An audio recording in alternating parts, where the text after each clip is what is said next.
ఇక కేసీఆర్ ఇంకా ఇదొక్కటే కాదు ఆర్థిక వ్యవస్థను చిన్నాభిన్నం చేయడమే కాదు. ఇవాళ వచ్చి మాట్లాడుతున్న పెద్దగా మాటలు కానీ అవన్నీ దొంగ మాటలే, 100% దొంగ మాటలు. ఆయనకు నిజంగా సత్తా ఉంటే, దమ్ము ఉంటే, ధైర్యం ఉంటే అర్చన ముంగట వచ్చి గవే మాటలు చెప్పమని అర్చన అడిగేది, దానికి సమాధానం చెప్పమని చాలుగా. ఈ నా దగ్గరికి ఎట్లాగో రాడు కానీ. కాబట్టి కేసీఆర్ ఇదొక్కటే ఆర్థిక వ్యవస్థనే కాదు, భూములు ధరణి తెచ్చి ఇప్పుడు శవం ఉంటుంది కదా పట్టుకరపో, శవమే బతుకున్న శవం. నేను ప్రజలకు చెప్పిన శవాన్ని చూపిస్తే ఇప్పుడు అని చెప్పి ఒకసారి శవాన్ని చూద్దురు మీరు కూడా. ఎంత దుర్మార్గమైనటువంటి పరిస్థితి అంటే అసలు ఇటువంటి కేసీఆర్ పరిపాలన మళ్ళొస్తే ఏముండకపోయిందా గిట్రా పెద్ద ఆయన వాళ్ళెవరు దా ఇగో తీరా ఇగో ఇదే శవం చూస్తురా, ఈయన శవం బతుకున్న శవం అన్నట్టు. ఎందుకు బతుకున్నా అంటే నీ పేరు చెప్పి ఫస్ట్, నీ పేరు ఊరు చెప్పు. నా పేరు గడ్డం వెంకటయ్య. గడ్డం వెంకటయ్య. ఏ ఊరు? ఈరన్నపేట. ఏ జిల్లా? రంగారెడ్డి. చౌదర్గూడ మండలం. ఇప్పుడు నేను బతుకున్నాక చచ్చిపోయానని చెప్పి నా 30 గుంటల భూమి వాళ్ళ పేర చేసుకొని పట్ట చేసుకున్నారు. ఇప్పుడు నేను బోర్డు వేసి 20 ఏళ్ళ దినమైతేనే సార్ వేసి నన్ను చచ్చిపోయానని చెప్పి నా 30 గుంటల భూమి నా కొడుకుల సంతకాలు లే, నా సంతకం లే, మా తమ్ముళ్ళు లే, ఎవరు లేసారు. అనవసరంగా మా ఊరి పెద్ద మనుషులు ఎవరికి తెలియకుండా, మాకు తెలియకుండా, ఎవరికి తెలియకుండా లోపడింట విషయంగా వీళ్ళు చేసి ఏమాటో చేసి వాళ్ళ పేరు చేసి ఇచ్చినారు. అసలు విషయం ఏంటంటే హర్షన్న ఇది 30 గుంటల భూమి చూడు, పాత కొందరు మండలి, ఇది చౌదరిగూడ ఇప్పుడు. అయితే వీళ్ళకు రైతు బంధు పైసలు పల్లె రైతు భరోసా పైసలు మొన్న ముఖ్యమంత్రి గారు వేసిరుగా, మాకు ఎందుకు పడలేదని ఎంఆర్ఓ ఆఫీస్కి పోయిండు. నీకు భూమి ఏడు ఉందని ఎంఆర్ఓ, మరి భూమి ఎందుకు లేదరా నాయన 20 ఏళ్ళ నుంచి ఉన్నది, ఒక పాస్బుక్ ఇదో అని చూపించిండు. చూపియంగానే నీ భూమి నువ్వు చచ్చిపోయినవట కదా, నువ్వు ఎప్పుడో చచ్చిపోయినవట కదా అని చెప్పి చెప్తే ఇగో ఇద్దరు ఆడోళ్ళు పోయి, మమత గాయత్రి అంట ఇద్దరు పోయి మా నాయన చచ్చిపోయిండు మేమే వారసులమని అఫిడవిట్ వేసి ఈయన పేరు మీద ఉన్నటువంటి 30 గుంటల భూమి ఈయనకు సంబంధం లేకుండా, కొడుకులకు తెలియకుండా ఇద్దరు ఎవరో మహిళల మీద పేరు మీద చేసిరా అవతల బట్టర్ అయిపోయిందా. ఇది ధరణి పుణ్యం. ఒకప్పుడు ఒకరు భూమి ఒకరికి ట్రాన్స్ఫర్ కావాలంటే ఒక కాగితం, ఒక కత్రనో, ఒక ఇద్దరి మధ్య ఒప్పందం కూడా ఏం లేదు. ఇక మనిషి చచ్చిపోయినట్టే కత్రమే మార్చు. నీకు ఎంతమంది బిడ్డలే? ఒక్క బిడ్డే. మరి ఇద్దరు బిడ్డలు వచ్చిందాడ బిడ్డలు కాదు, ఏం కాదు. ఇగో వీళ్ళిద్దరి పేరు మీద చేసి అవతల పడరు. ఇగో కేసీఆర్ ఏది భూ రికార్డుల ప్రక్షాళన ధరణి, ఇగో ఇటువంటి ధరణి తీసేయాలంటుర్రు, ధరణి బంగాళాఖాతంలో వేయాలనా ఏం చేయాలి చెప్పు. ఇక ధరణే కాదు, ధరణితో పాటు కేసీఆర్ కూడా వేయాలి. ధరణి మళ్ళీ కిందికి పైకి మనిషిని బతుకున్న మనిషి. ఇగో ఈయన పిల్లలు ఇద్దరు కొడుకులు, ఓ బిడ్డే. ఈ ఇద్దరు బిడ్డలు ఆడంగా బుచ్చిరు, మళ్ళా ఉన్న భూమి వేసుకొని పోయారు. ఇక రైతు పైసలు రాలే. ఇప్పుడు యాసంగిన ఏం పంట చెప్పి మా ఊళ్ళకు మేడం వచ్చింది. మేడం వస్తే యాసంగి పంట రాపిద్దామని చెప్పి పాస్బుక్ తీసుకొని పోయినా. పోతే లేదు నీ భూమి లేదు, ఏదో భూములు పట్ట అయింది, నీ భూమి లేదని చెప్పారు. అప్పటికప్పటికే ఎంఆర్ ఆఫీస్కు వెళ్ళిపోయినాం. కేసీఆర్ గారు పెట్టిన అదేంది మన ఇదేం పథకం, ధరణి పథకం అద్భుతాలు ఇవ్వన్నట్టు. చచ్చిపోయిన ఇట్లా చాలా మంది తిరుగుతున్నారు భూమి మీద. ఇటువంటి శవాలు చాలా మంది ఉన్నాయి. ఇప్పుడు కేసీఆర్ ఈ ధరణి స్కీమ్ లో భాగంగా చాలా మంది శవాలు అయితే తిరుగుతా ఉన్నారు మనిషి భూమి మీదనే. ప్రతి ఎంఆర్ఓ ఆఫీస్ ముందర ఇటువంటి వాళ్ళు చాలా మంది తిరుగుతా ఉన్నారు. చౌదరిగూడ మండలంలో ఇలాంటివి ఇంకా చాలా ఉన్నాయి. నాట్ ఓన్లీ చౌదరిగూడ, సరే కొన్ని ఉన్నాయి. స్లాట్ బుక్ చేసి మీసేవ్ జంగే మొత్తం ఫేక్ డాక్యుమెంట్ పెట్టేసి ఇగో నాయన పాస్బుక్ నెంబరు, ఆధార్ నెంబరు, మా ఫోన్ నెంబరు, కనీసం ఇన్ఫర్మేషన్ కూడా ఏం లేదు. పాస్బుక్ నెంబర్ కనిపిస్తుంది కదా. ఎవరున్నారు ఎంఆర్ఓ? ఎవరున్నారు ఇప్పుడు? ఎంఆర్ఓ విజయ్ కుమార్ ఉన్నాడు. విజయ్ కుమార్ ట్రాన్స్ఫర్ అయ్యింది సార్. చేసిందంతా ఆయన్నే మొత్తం. మీది రంగారెడ్డి జిల్లాకు వస్తుందా? ఒక్క నిమిషం ఆగు. ఇట్లా తయారయ్యి ఇంకోటి చిన్న విషయం సార్. ఇప్పుడు మేము కేసు పెట్టినాం సార్, ఎఫ్ఐఆర్ బుక్ చేసిన 20 తారీఖు. ఇద్దరు లేడీస్ మాత్రమే రిమాండ్కి పంపిండు మొన్న ఎస్ఐ. ఎందుకు మిగతా ఎందుకు పంపలేవన్నంటే డాక్యుమెంట్ పెండింగ్ ఉంది, 2 రోజులు ఆగాల, 2 రోజులు నువ్వు ఎక్కడ గెలకకు. కలెక్టర్ అని కలిసిండ్రా? లేదు సార్ ఎంతమంది ఉన్న కలెక్టర్ గారు చాలా మంచి మనిషి. కలవండి. అంటే నువ్వు ఎక్కడ గెలకక అని చెప్పేసి నన్ను అన్నాడు. ఎవరు ముందు నుంచి భరోసా ఇచ్చింది ఎస్ఐ గారు, చదువుకుడు ఎస్ఐ. వాళ్ళిద్దరు ఎందుకు మెయిన్ సూత్రధారులు వదిలేసి ఈ లేడీస్ ను రిమాండ్ పంపించేసినావు. వీళ్ళ రిలేటివ్స్ వాళ్ళు ఏమంటారు అంటే వీళ్ళిద్దరు ఏం చేసారు అన్న మీతో అంతా ఇక్కడ పోయారు, మరి వాళ్ళతో పాటు పంపాలి కదా. మీసే జంగా సూత్రధారి మెయిన్ సూత్రధారి ఆయన పట్టుకుంటే ఎంఆర్ఓది మొత్తం మండలాలు ఏం జరిగిందా మొత్తం బయటపడతాయి. ఆయన రిమాండ్కి అందుకే పంపలేదు. ఆయన సహకరించేసి స్పెషల్ నువ్వు స్టేషన్ వరకు వచ్చిన ఎందుకు వదిలిపెట్టినావు? స్టేషన్ వరకు వచ్చిన వేరే స్పెషల్ కార్లా నలుగురు ఆయనతో పాటు నలుగురు వెళ్ళిపోయారు. మీరు కంప్లైంట్ వాళ్ళ మీద కూడా ఇచ్చారా? మొత్తం 9 మంది సార్, ఇగో 9 మంది విట్నెస్లో సహా వదలలేదు. ఇందులో పెట్టిన విట్నెస్ కూడా ఉంటారు, ఆధార్ కార్డులు ఉంటాయి వాళ్ళ ఆధార్ నంబర్లతో. విట్నెస్ వీళ్ళ రిలేటివే ఏమని రాసిండే వీళ్ళిద్దరు ఈయన గుట్టి వెంకట 2005లో చనిపోయిండు, ఇది నిజము, వీళ్ళు నాకు తెలుసు అన్నట్టుగా సైన్ చేసి వాళ్ళిద్దరు ఈయన పిల్లలంట, ఆయనకు తెలుసు అంటారు.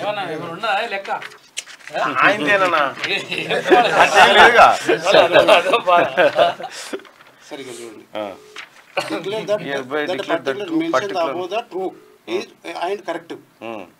2005 లో చనిపోయిండు. ఈయన ఇద్దరు పిల్లలు ఈయన పిల్లలే, ఇది నిజం. జీ యాదవ్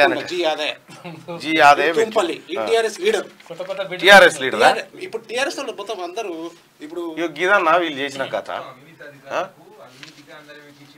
మొత్తం అవినీతే. కేసీఆర్ పరిపాలన అంటే అవినీతి. మళ్ళొచ్చి పొడుగు మాటలు చెప్తున్నాడు ఆ బస్సుల మీద నిలబడి, నేను ఇట్లా నా అంత సిపాయి లేడు. ఏంటంటే 20 తారీఖు ఎఫ్ఐఆర్ బుక్ చేస్తే ఇద్దరు మాత్రం రిమాండ్ పంపినాం, మిగతా వాళ్ళంతా ఇక్కడ. ఇప్పుడు ఎవరు ఏఎస్ఐ అయినా ఇక్కడ పోలీస్ స్టేషన్ అక్రమ్ చౌదరిగూడ మండలం అక్రమ్ చౌదరిగూడ పిఎస్ చౌదరిగూడ పిఎస్. మిగతా వాళ్ళందరూ ఇక్కడ.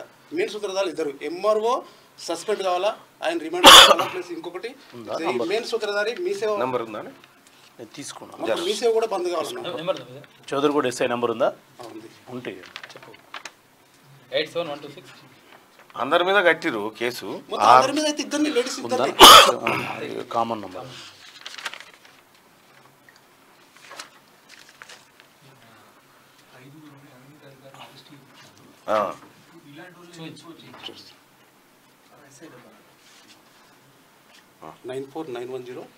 చదవకు, మళ్ళీ ఆయన అందరు ఫోన్ చేసి ఇబ్బంది పెడతారు. పర్సనల్ నంబర్ నట్టు కొట్టరా అదే.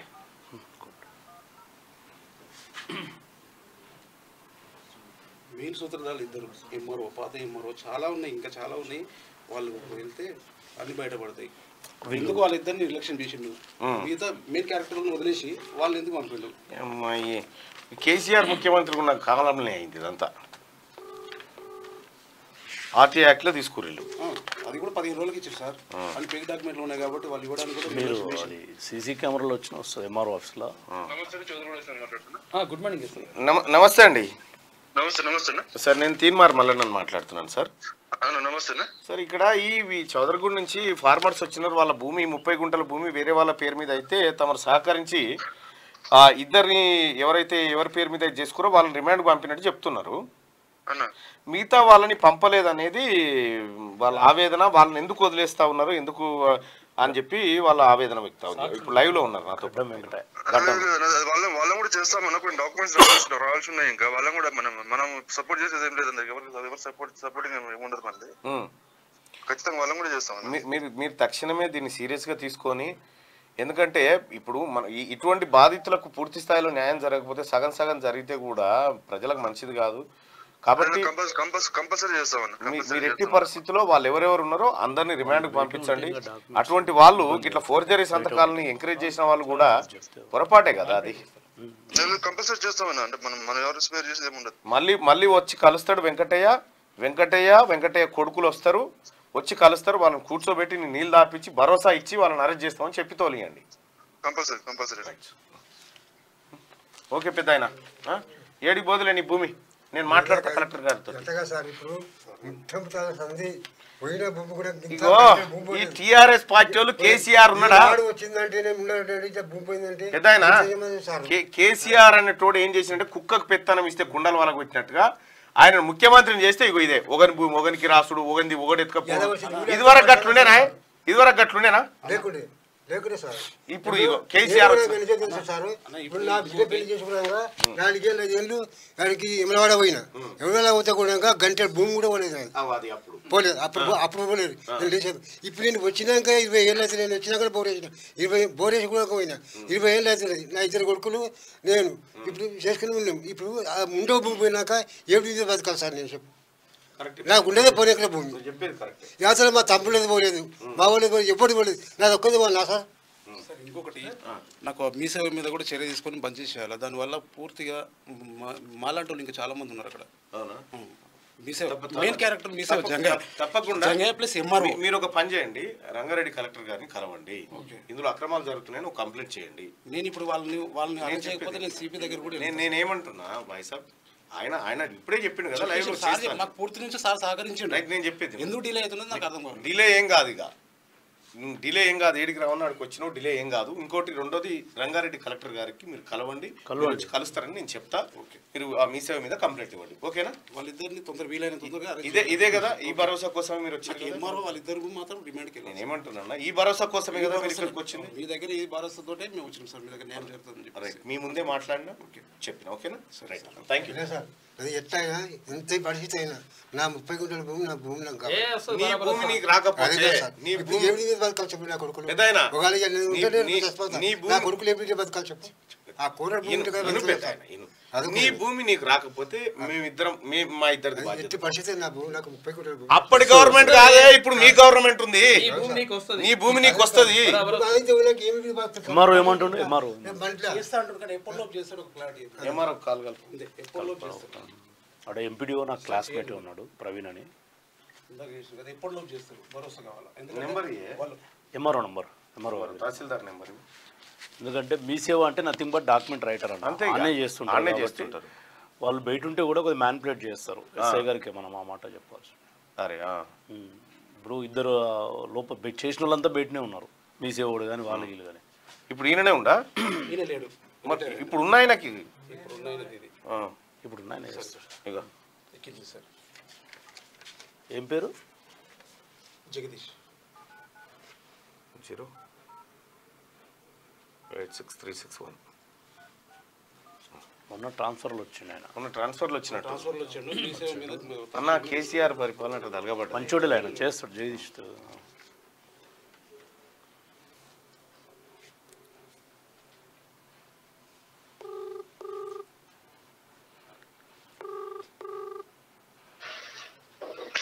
Sir good morning sir sir నేను తీన్మార్ మల్లన్నని మాట్లాడుతున్నాను సార్ సార్ ఇప్పుడు మీరు నాతో పాటు లైవ్లో ఉన్నారు సార్ ఒక బాధితుడు వచ్చింది సార్ గడ్డం వెంకటయ్య అని సార్ ఆయన భూమిని 30 గుంటల భూమిని గత ఎంఆర్ఓ వేరే వాళ్ళ పేరు మీదకి ఒక అఫిడవిట్ పెట్టి మార్చేసినారు సార్ ఆయన నా భూమి నాకు కావాలని నా స్టూడియోలో వచ్చి నిలబడ్డాడు సార్ ఈయన చనిపోయిండని అఫిడవిట్ వేసి తీసుకొని పోయారు సార్ అది విషయం ఏంటంటే గడ్డం వెంకటయ్య అనే వ్యక్తులు ఇద్దరు ఉన్నారు సార్ అది ఏమైపోయిందంటే ఈయన ఒకటే అనుకుని కొంచెం అది తప్పు జరిగింది దాని మీద రిపోర్ట్ కూడా పంపాము కలెక్టర్ గారికి క్యాన్సిలేషన్ కోసం ఓకే అది కాదు సార్ ఒకటి ఆయన మనోవేదనకు గురవుతున్నాడు కదా సార్ లేదు సార్ మేము చూసాము నేను తర్వాత నా నోటీసులు వచ్చినాక ఎంక్వైరీ చేశాను చేసి దాని మీద రిపోర్ట్ కూడా పంపాము అయితే ఇప్పుడు ఈయన నష్టపోయింది ఈయన ఆందోళనకు గురైంది వాస్తవమే కదా వాస్తవం ఎవరి వల్ల అది గతంలో పనిచేసినటువంటి తహసీల్దార్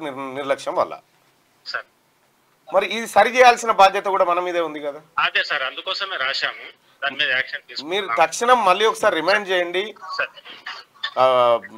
పై వాళ్ళకి రిమైండ్ చేసి ఆయన కొద్దిగా భరోసా ఇచ్చి కొద్దిగా ఇప్పుడు ఆయనకు రైతు భరోసా పైసలు రాలేదు ఆయనకు ఇప్పుడు పైసలు ఎట్టుపోతాయి ఈ పైసలు నువ్వే కట్టాలి ఇప్పుడు జరా వెంకటేని ఇబ్బంది పెట్టకుండా తక్షణమే ఆయన భూమి ఆయనకు వచ్చేటట్టు చూడండి సార్ ప్రయత్నం చేయండి ఓకేనా రైట్ ఆ మీ సేవలో కూడా కొద్దిగా అక్రమాలు జరుగుతూ ఉన్నాయట ఇటువంటి కొద్దిగా చర్యలు తీసుకోండి సార్ రైట్ ఓకే పోయింది అయిపోతుంది ఆయన దృష్టిలో ఉంది మీకు అన్యాయం జరిగిందని ఓకే రైట్ మీకు అన్యాయం జరిగిందని ఆయనకి తెలుసు కాబట్టి ఉంది ఇక ఇట్లా కేసీఆర్ పెట్టిన ఏ స్కీమ్ అన్నా తీసుకోయాను ఏ స్కీమ్ అన్నా తీసుకోను అందులో ఇటువంటి అనేకం ఉంటాయి కోకోలలు ఉంటాయి అన్నట్టు మామూలుగా ఒక నానుడు ఉంటుంది కదన్న 100 మంది దోషులు తప్పించుకున్నా పర్వాలేదు కానీ ఒక నిర్దోషికి అన్యాయం జరగొద్దని. కానీ ఈయన స్కీమ్లలో 100 మంది దోషులు తప్పించుకున్నారు, అమాయకులు దోషులయ్యారు. 100 మంది దోషులు కలిసి అమాయకులను బలి చేసుకుంటున్నారు. కేసీఆర్ నమ్ముకుంటే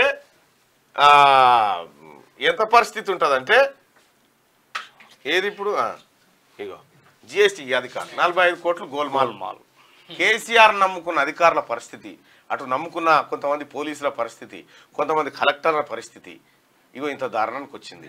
వీళ్ళందరూ కూడా జైలుకు ఇప్పుడు నిన్న ఐదుగురు జిఎస్టీ అధికారులను అరెస్ట్ చేసి లోపలికి పంపిరి, పోలీసు వాళ్ళని అరెస్ట్ చేసి లోపలికి పంపిరి, అధికారులు అరెస్ట్ అవుతూ ఉండే, జిహెచ్ఎంసీ అధికారులు అరెస్ట్ అవుతూ ఉండే.